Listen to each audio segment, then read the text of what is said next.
Allah Al-Azeez. This name is filled with hope, it's filled with strength, it's filled with optimism, it's filled with integrity. It's a very dear name to me. It's one of the names that I love very dearly. And you'll find when you look up this name, many translations for it in English. You may not find the one that I have up there as one of the options. This is my understanding of it. The Unfathomable, subhanahu wa ta'ala. But there are many other ways to describe this name that would be correct, and I don't object to any of the other translations that are more commonly used. There are several definitions for the name Al-Azeez, and I'm going to share a few of them with you. الذي لا ند له, the one who has no opponent, no real opponent, no one can really oppose him, subhanahu wa ta'ala. الغالب الذي لا يغلب, the triumphant who will never be beaten, subhanahu wa ta'ala.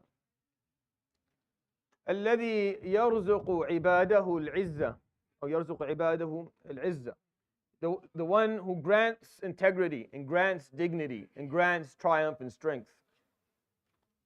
وَالَّذِي لَا يُدْرَكْ, and the one that can never be fully understood, comprehended, the one that is unreachable, which is hence the name, the Unfathomable, subhanahu wa ta'ala. The way that we've done the names this year is I went through categories, 12 different categories. And this is within the category, the attributes of His Highness, subhanahu wa ta'ala.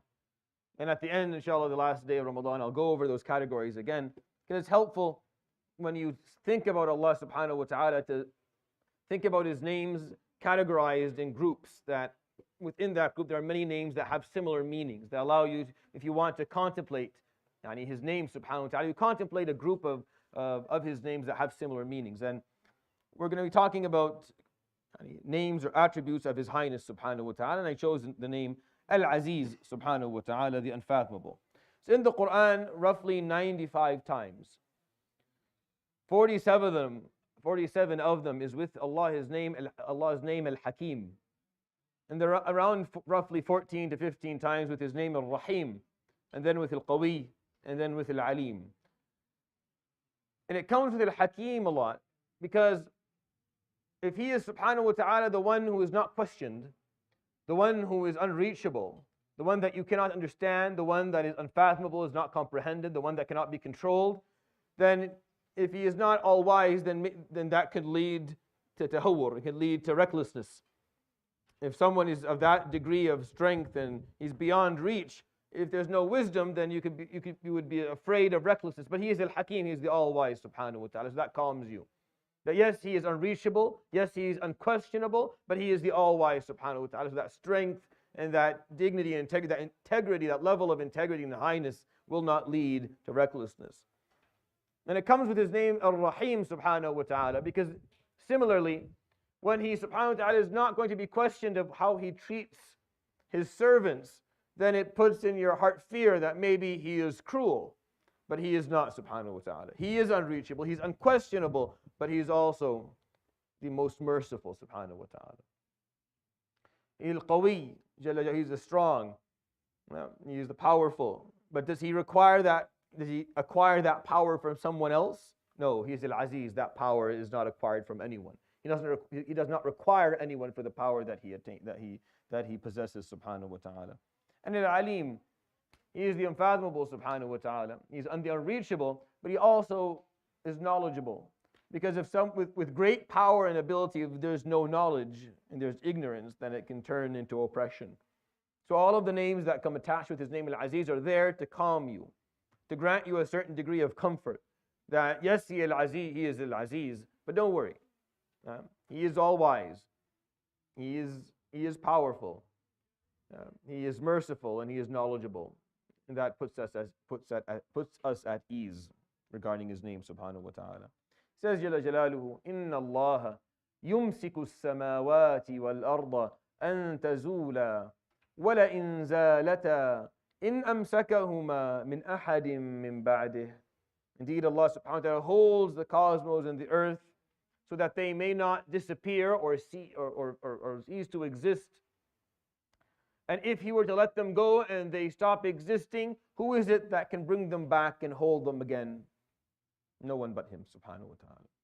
He says, وَالشَّمْسُ تَجْرِي لِمُسْتَقَرٍّ لَهَا ذَلِكَ تَقْدِيرُ الْعَزِيزِ الْعَلِيمِ. And the sun, it runs towards a destination that was pre-attained for. That is the prediction, or that is the preciseness of the unfathomable and the knowledgeable, subhanahu wa ta'ala.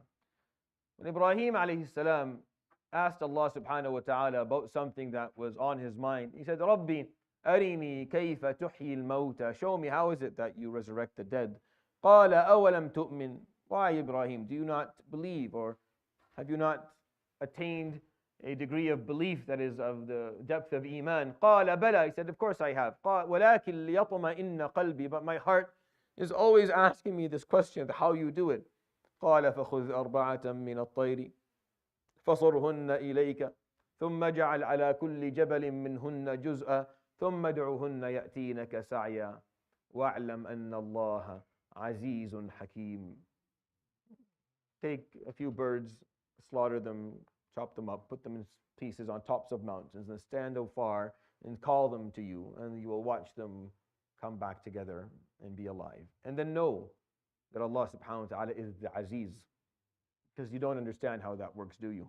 And you probably never will. But that's okay, because He is Al-Azeez subhanahu wa ta'ala. This is one of the critical names.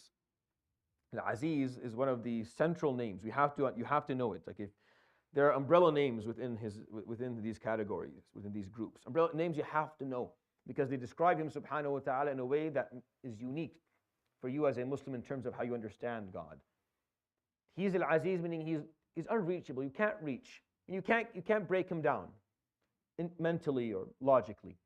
You can't reach Him with your mind. You can't fully understand Him subhanahu wa ta'ala. If you could, then He wouldn't be God anymore. Anything that you can break down into its elements, understand in depth, that's not God. That's something that you were able with your mind to encompass and fully comprehend. Anything that you can understand fully is not God. So if you do believe in Allah, or you do believe in a supreme power, then by definition that supreme power has to be unfathomable, or else it's not. There's something wrong in the way that you've put together your belief system. If you believe in La ilaha illallah, you believe in the oneness of a God that created, and you also believe that you can break Him down and understand Him in depth in every detail of the essence of His existence, then you don't. That doesn't work. You can't have it both ways. It's either this or that.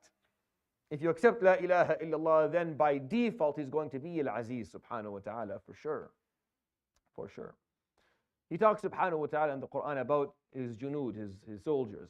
وَمَا يَعْلَمُ جُنُودَ رَبِّكَ إِلَّا هُ. And the only one who knows the soldiers or the tools of Allah subhanahu wa ta'ala is Himself. وَلِلَّهِ جُنُودُ السَّمَاوَاتِ وَالْأَرْضِ وَكَانَ اللَّهُ عَزِيزًا حَكِيمًا. And to Allah belongs the soldiers that exist within the cosmos and on earth. And indeed Allah subhanahu wa ta'ala is the unfathomable and the most wise. And when you take the examples that we have within the Quran that talk to us about Allah subhanahu wa ta'ala utilizing His soldiers within the universe, you look on the day of Badr, and you find that Allah subhanahu wa ta'ala granted victory through a little bit of rain, through a little bit of sleep. إذ يغشيكم النعاس أمنة منه وينزل عليكم من السماء ماء ليطهركم به ويذهب عنكم رجز الشيطان وليربط على قلوبكم ويثبت به الأقدام. He granted victory with a little bit of rain, a little bit of sleep, and then He sent the malaika subhanahu wa ta'ala. Then suddenly they were victorious. He gave them a ru'ya. Right? إذ يريكهم الله في منامك قليلا ولو أراكهم كثيرا لفشلتم ولا تنازعتم في الأمر ولكن الله سلم. He granted victory his soldiers subhanahu wa ta'ala, rain, sleepiness, and a vision that they would see in their dreams, and a control that He had subhanahu wa ta'ala, the control He had of the perception of the eyeballs. إذ يريكموهم إذ التقيتم في أعينكم قليلا ولو أراكهم كثيرا لفشلتم. وإذ يريكموهم إذ التقيتم في أعينكم قليلا ويقللكم في أعينهم. When they stood that day and they looked at the mushrikeen who were 3 times their number, they looked at them, they didn't seem very many to them. They saw them to be less. They saw them to be less. Who controls the perception of of sight? Who's controlling how the brain is processing that which the eyeball is bringing in? And then the other group saw them to be less too, so they weren't less prepared and they were more comfortable and they won. Those are his soldiers, subhanahu wa ta'ala. On the day of Al-Khandaq, a little bit of cold and some wind. The victory of the day of Khandaq, just the temperature dropped a little bit and some wind, and it was over. And the 10,000 people that marched from all over Arabia to destroy and annihilate Medina had to leave because they were too cold and it was too windy for them to stay there. Every grand victory in the Quran ends with this name. So when he talks subhanahu wa ta'ala about the day of Badr, he says, وَمَا جَعَلَهُ اللَّهُ إِلَّا بُشْرَى لَكُمْ وَلِتَطْمَئِنَّ قُلُوبُكُمْ بِهِ وَمَا النَّصْرُ إِلَّا مِنْ عِنْدِ اللَّهِ الْعَزِيزِ الْحَكِيمِ. And the story of the Malaika was just there for your morale and for your hearts to be at ease as you enter this battle. But the true victory comes only from Allah Al-Azeez, the Unfathomable subhanahu wa ta'ala, and the All-Wise. When he talks about the end of that battle of Al-Khandaq, وَرَدَّ اللَّهُ الَّذِينَ كَفَرُوا بِغَيْظِهِمْ لَمْ يَنَالُوا خَيْرًا وَكَفَى اللَّهُ الْمُؤْمِنِينَ الْقِتَالَ وَكَانَ اللَّهُ قَوِيًّا عَزِيزًا. Allah subhanahu wa ta'ala sent them back disappointed and frustrated. They did not get anything good out of this. And Allah subhanahu wa ta'ala, He saved the believers the need to fight, and indeed Allah is the most powerful and He is the Unfathomable. When He talks subhanahu wa ta'ala about victory regarding other nations, بِنَصْرِ اللَّهِ in Surah Al-Rum, بِنَصْرِ اللَّهِ يَنْصُرُ مَنْ يَشَاءُ وَهُوَ الْعَزِيزُ الرَّحِيمُ. It's through the victory of Allah, He grants His victory and success to whomever He wants, and He is the Unfathomable and the All-Knowing subhanahu wa ta'ala. This name always comes attached to things that we cannot describe or we don't understand how they actually happened. So when He talks about Musa, Allah's speech to Musa alayhi salam, when Allah spoke to Musa, Ya Musa, innahu ana Allahu al-Azeez al-Hakim wa alqi asak. O Musa, indeed it is I, the Unfathomable and the All-Wise. Because who is it that can explain to me how did Musa alayhi salam speak to Allah? And how did Allah subhanahu wa ta'ala speak to Musa? And what did that sound like? And how did that work? I don't know. No one does. That is something that's beyond my reach of comprehension. How did, regarding Isa alayhi salam, Rafa'u Isa, how did Allah subhanahu wa ta'ala, بَلْ رَفَعَهُ اللَّهُ إِلَيْهِ وَكَانَ اللَّهُ عَزِيزًا حَكِيمًا. And Allah subhanahu wa ta'ala elevated Isa up to the heavens. Well, how is that? How did Isa? وَكَانَ اللَّهُ عَزِيزًا. He is the Unfathomable subhanahu wa ta'ala. On the day of Hijrah, when the Prophet alayhi salatu wasalam went to the Ghar Thawr and stayed there for 3 days, and somehow the mushrikeen figured out amongst 100 or 200 or 300 mountains in the opposite direction of where he was supposed to go, how they found the exact cave that he was in alayhi salatu wasalam is something that is difficult to understand. And then how is it that they got into the cave where he was sitting with Abu Bakr and they still didn't see him? Imagine getting that close to ending this story. You're that close. All you had to do was just look in that little opening that no one can really fit in there. All you had to just take a look, you would see a few legs. And you would know who was. They didn't. For them to reach, to get so close that they were in the right cave, and then they just lacked the ability just to look to see if someone's in there, and they didn't do that. وَجَعَلَ كَلِمَةَ الَّذِينَ كَفَرُوا السُّفْلَى وَكَلِمَةُ اللَّهِ هِيَ الْعُلْيَا وَاللَّهُ عَزِيزٌ حَكِيمٌ. There's no one. I don't understand how he didn't see it. Had the story not been in the Quran, it's hard to understand. When Isa alayhi salam speaks about on the day of judgment about what happened, Allah subhanahu wa ta'ala will tell him, Ya Isa ibn Maryam, أَأَنْتَ قُلْتَ لِلنَّاسِ اتَّخِذُونِي وَأُمِّيَ إِلَهَيْنِ مِن دُونِ اللَّهِ. Yes, Isa, did you told people to take yourself and your mother as gods aside from me? قال سبحانك ما يكون لي أن أقول ما ليس لي بحق إن كنت قلته فقد علمته تعلم ما في نفسي ولا أعلم ما في نفسك. So Isa alayhi salam makes his argument saying, I didn't, subhanak, I didn't say anything that you did not tell me to say. If I did, you know it, because you know what I do and I don't know what you do. I know what's inside, you know what's inside my nafs, I don't know what's inside yours. You're the all. ما قلت لهم إلا ما أمرتني به. I only told them what you told me to tell them. To worship Allah, my Lord and yours. At the end of this discussion, what he says, alayhi salam, this is what Isa says to Allah. He says, إن تغفر لهم. And the Prophet alayhi salatu wasalam, ما روي أنه قام ليلة بآية واحدة إلا بهذه. أو لم يثبت أنه قام ليلة كاملة إلا بهذه الآية. We don't have evidence that he spent a full night reciting one verse except this one. We know that he did it for other verses, we just don't know what they are. But the only verse that I have evidence that he spent the whole night just reciting the same verse time, just over and over again, is in the Sahihain, is this verse. إن تعذبهم فإنهم عبادك. If you punish them, then indeed they are your servants.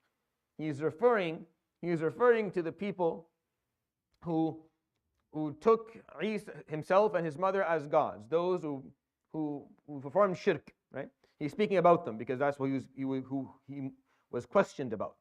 That's whom he was questioned about, alayhi salam. So he's speaking to Allah that I didn't tell them to do this. That's what they did, but I didn't tell them to do it. So he says, إن تعذبهم, if you punish them for that, فإنهم عبادك, they are your servants and you have every right to do so and no one can question you. وإن تغفر لهم, but if you forgive them, usually how these verses end, when وإن تغفر لهم فإنك أنت what? Right? غفور الرحيم. That's usually how this ends. وإن تغفر لهم فإنك أنت العزيز الحكيم. Why العزيز الحكيم? They're mushrikeen. He forgives everything but shirk. But Isa alayhi salam is saying, and if you forgive them, well, you're not questioned. You're the unreachable. You can do whatever you want. No one can question you. You're the unfathomable. If you decide if you punish them, then that's what they deserve. They're your servants. They perform shirk. But if you forgive them, who is going to question you? No one questions you. And you're the all-wise and the unfathomable. So use that name, alayhi salam. Because if he wants to forgive them, he can forgive them. It's up to him, subhanahu wa ta'ala. Well, I'm going to come and object to Allah. Based on what? What? I have no. وَإِن تَغْفِرْ لَهُمْ. And that's why the Prophet ﷺ will repeat this ayah. وَإِن تَغْفِرْ لَهُمْ. That hope of someone who made the fatal sin, still finding forgiveness. How? Because Allah Al-Azeez, that's how. Because Allah Al-Azeez, because He's the unfathomable, because no one questions Him. And He does what He wills. And you don't have the ability to understand or comprehend or reach any of it, so you leave it. You leave it as it is. The concept of being Abd al-Aziz, being a servant of the Aziz, subhanahu wa ta'ala, what that means for you is that you feel that dignity and that integrity. Whenever you ask for something, you ask with integrity. Wherever you walk this earth, you walk with izzah. You walk with a certain degree of self-respect and self-esteem that denies you from humiliating yourself. The example of the Sayyida al-Fadila radiyallahu anha, Sumayya bint al-Khayyat, the first martyr within Islamic history, radiyallahu anha, the mother of Ammar ibn Yasir and the wife of Yasir. She was a servant woman to Abu Jahl, who continued to torture her and persecute her to try and get her to leave the deen. And radiyallahu anha was so aziza, she was filled with so much integrity that she refused throughout the whole process to ever admit to anything or to ever be broken or to beg for forgiveness or beg for mercy or to say what it is that he was commanding her to say. Her son Ammar was broken a few times. He was broken a few times and he said whatever it is Abu Jahl wanted him to say, so Abu Jahl would leave him alone. He would run to the Prophet ﷺ and say, Ya Rasulullah, قلت كذا وقلت فيك كذا. I said this and I didn't mean it. And قال كيف تجد قلبك? How do you find your heart? فقال مطمئن بالإيمان. I'm filled with iman. قال إذا عادوا فعد. If they do it again, then do it again. من كفر بالله من بعد إيمانه إلا من أكره وقلبه مطمئن بالإيمان. The one person who is coerced to say or do things but their heart is filled with iman, they're not held accountable. But she, radiallahu anha, she refused even though she had that permissibility. She had the permission to do whatever she needed to do to get out of it, and she refused, radiallahu anha, and she continued to challenge Abu Jahl until he murdered her, radiallahu anha wa ardaha. And she was the first shaheed within the history of Islam. The first person to die for the sake of Allah was Sumayya bint al-Khayyat. Sayyidina Bilal ibn Rabah, taken out to the desert, tied down to the ground, and then large boulder being put on his chest. And they lash him and command him to say Hubal or to say something that has to do with the idols of Quraysh. And And all he would respond with was Ahadun Ahad, until that phrase became an anthem that they would later on write on the banner of the day of Uhud to honor it. Every banner, every battle that the Muslims went into, they had a banner and they had a motto. They had there was a slogan. There was something that this is what we were going to say. This is what we chant. And what they chose for the Battle of Badr were the words of Sayyidina Bilal under the boulder. Ahadun Ahad, because of his integrity, alayhi ridwanullah. He refused to be broken. He refused to be broken, radiallahu anhu ardah. And the stories in this sense are many. I don't want to take too much time. How do we live with Ismullah al-Azeez? I'm going to share with you 3 points that I think are important, because I think that's the most important piece. If you understand his name, Al-Azeez, the Unfathomable subhanahu wa ta'ala, then this leads directly to a number of things. Number one, you feel that you are the servant of the Aziz. And the servant of Al-Aziz has izzah that is taken from him, subhanahu wa ta'ala. Man kana yuridu al-izzata falillahi al-izzatu jami'a. The one who is looking for integrity must know that all integrity and all dignity belongs to Allah. الذين يتخذون الكافرين أولياء من دون المؤمنين. Those who go and make alliances with disbelievers or enemies because they're weak and أيبتغون عندهم العزة. Are they looking for integrity through those alliances? They think the kuffar have izzah. يبتغون عندهم العزة. That's what they're seeking, izzah. فإن العزة لله جميعا. Indeed, all of izzah belongs to Allah subhanahu wa ta'ala. Always has and always will. And those who go and build alliances with enemies, with those who oppress and those who transgress against us, all they are increased is humiliation and dhul. And it's the people who refuse to do that. Though they may fall, though their blood may spill, they have more integrity than all those who do the opposite with all of their millions and all of their izzah is something that stays with you. Fir'aun, think of his izzah. When he stands, أَنَا رَبُّكُمُ الْأَعْلَى, he says. He speaks to people, I am your highest Lord. And people worship him. And he says, أَلَيْسَ لِي مُلْكُ مِصْرَ وَهَذِهِ الْأَنْهَارُ تَجْرِي مِنْ تَحْتِي. Do I not have the sovereignty of Egypt? Am I not the king of Egypt? And all of these, and this river, and all these rivers run under my feet. How was he when Allah subhanahu wa ta'ala had the sea run over his head? آمنت أنه لا إله إلا الذي آمنت به بنو إسرائيل وأنا من المسلمين الآن وقد عصيت قبل وكنت من المفسدين فاليوم ننجيك ببدنك لتكون لمن خلفك آية. Now you're going to say آمنت أنه لا إله. No, it's too late now. Now you'll bring you out of the sea and put your body for people to watch and look at. Every time you say his name, you're safe to say لعنة الله عليه لعنه الله. What dignity did this person carry? So he had a little bit of izzah for the 40, 50 years that he lived. So what? For eternity of time, he'll be doomed to Allah's damnation forever and ever. How is that? Where is the izzah in that? How is the izzah? No. Allah subhanahu wa ta'ala al-Aziz. You want izzah, you take it from him subhanahu wa ta'ala. تعس عبد الدرهم تعس عبد الدينار.